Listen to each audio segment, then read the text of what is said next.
I love you just enough. Today was the last day of school. Heather hopped off the bus and skipped up the gravel driveway. She was excited to spend the afternoon helping her dad in the prairie. The prairie was part of their farm, Hazel Ridge Farm. "Let's go pull weeds," said Dad, and off they went.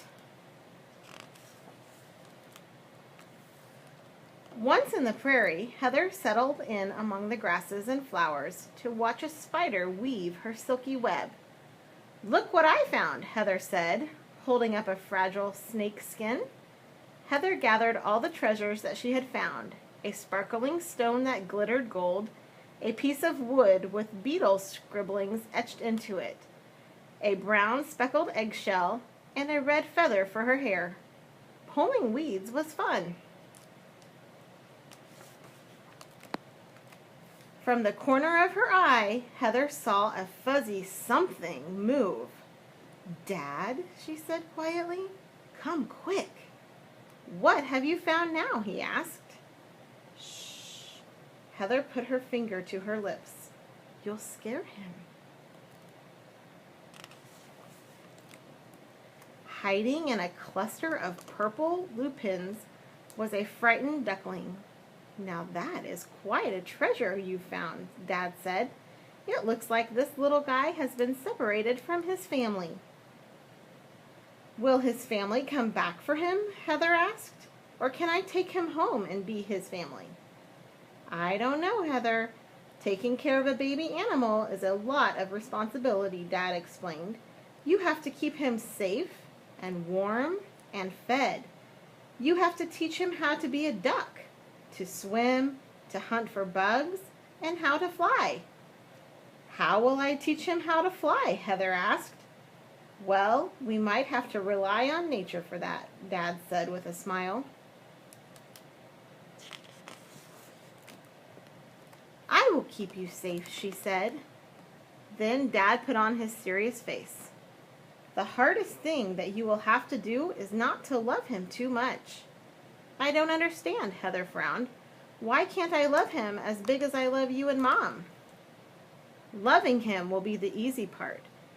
This duckling will only be with us for a short while. His true family should be with other ducks. Saying goodbye will be hard," Dad said. Heather looked at the helpless duckling and took a deep breath. "I think I can love him just enough, Dad." Just then the duckling peeped. "Peep, peep, peep." Heather scooped him up and giggled.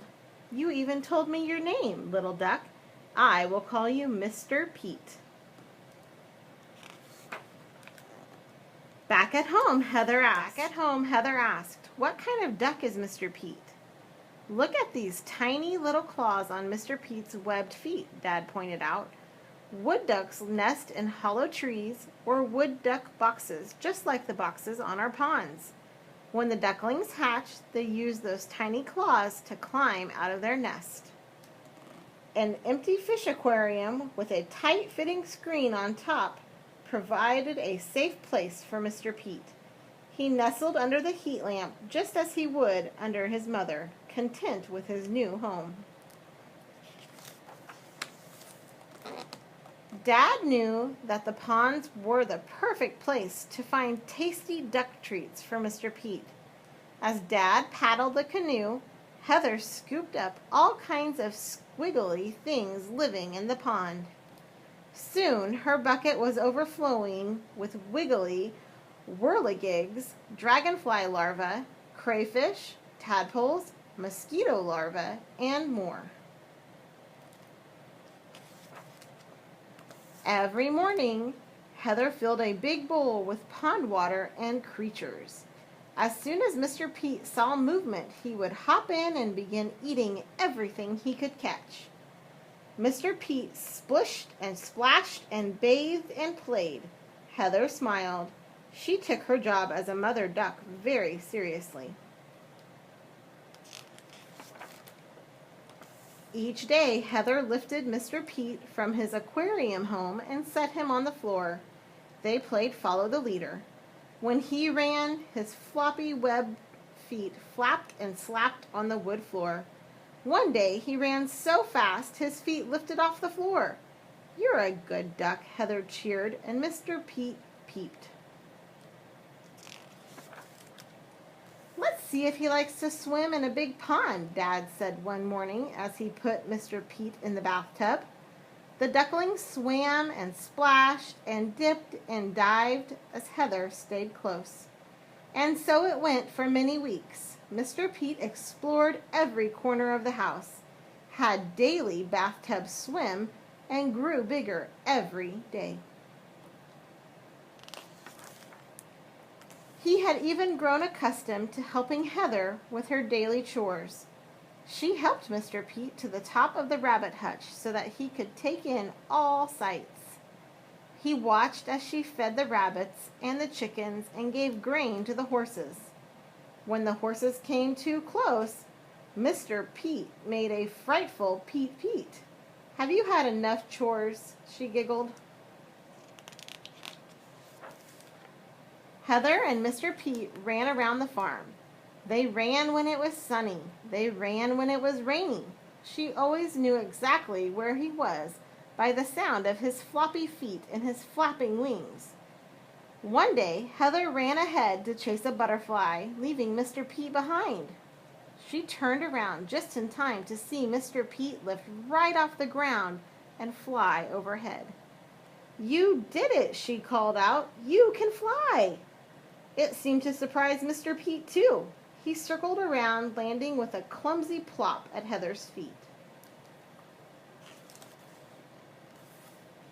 From then on, Mr. Pete flew everywhere they went.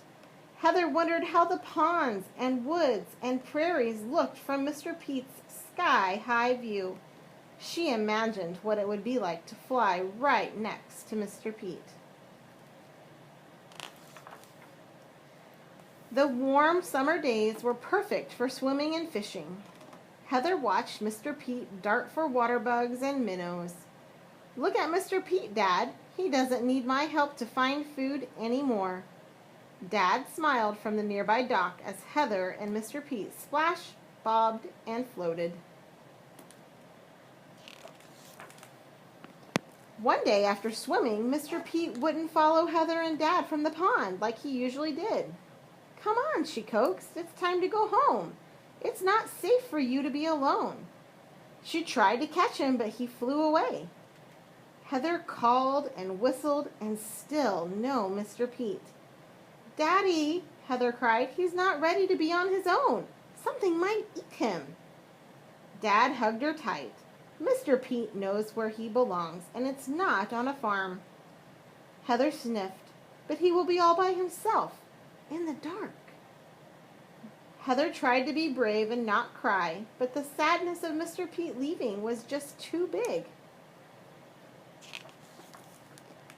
The next morning, while Heather was feeding the chickens, Mr. Pete surprised her by landing smoothly at her feet. "You came back!" she exclaimed. "You silly duck, I was so worried. Where did you sleep last night?" Heather asked. The dog sniffed the nearly full-grown duck to welcome him home. Mr. Pete pinched his nose, causing a yelp.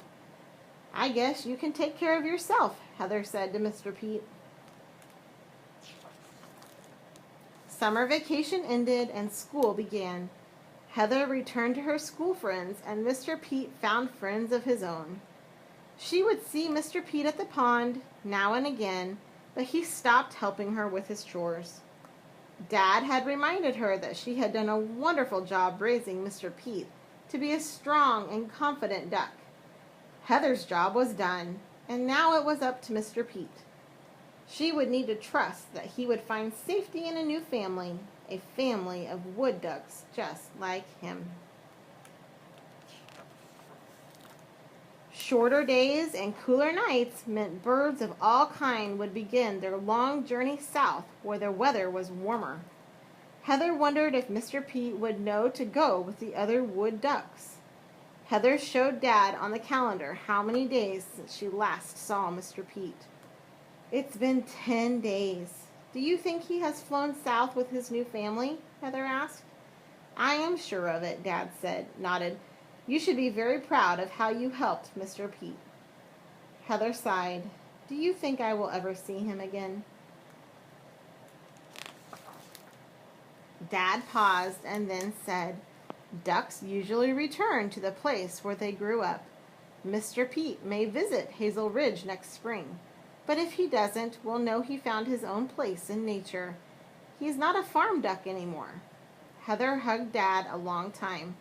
She remembered all the things she did with Mr. Pete and felt proud. Daddy, I know Mr. Pete will be okay because I loved him just enough. The end.